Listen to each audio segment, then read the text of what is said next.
Hello, good morning everyone. So meron po tayo guys STL ng Tarlac.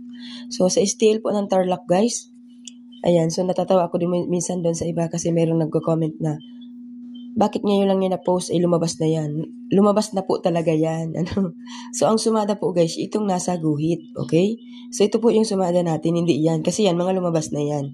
Okay, so ang sumada natin po sa Tarlac ay 6, 27, 24, 2. Okay, STL ng Aklan. 9, 24, 16, 34. So, ito naman po yung mga lumabas nung petsa 3 at petsa 4. So, next natin dito ay STL ng Antique. 1, 37, 9, 36. Okay? Guys, tayaan po maghapon. Huwag po yung pagkalabas ng umaga, halimbawa lumabas kanina tapos hindi lumabas. Ma'am, ano po yung sumadang second ball?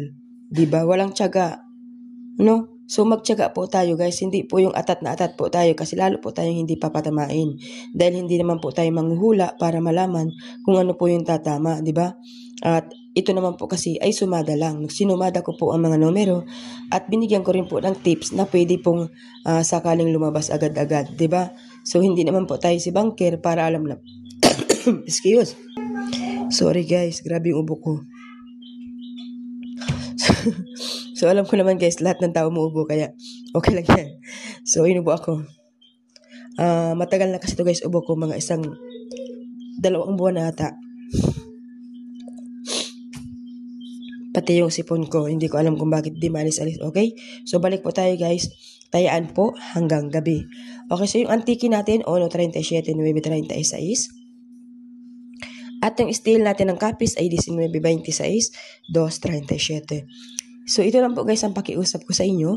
Kung kayo po ay taga Tarlac, please naman po pakishare naman ng ating videos. Kung kayo naman po ay taga Aklan, pakishare naman po nito. So, wala naman pong mawawala sa inyo kung ito po ay i-share ninyo. Huwag po tayo guys maging maramot para mayroon din po kasi sa ating balik, di ba? So, itry nyo po guys araw-araw i-share ang inyo pong mga sumada. Baka pagbigyan din po tayo na tayo po ay manalo. Huwag kasi guys tayo po ay kuha lang ng kuha, di ba?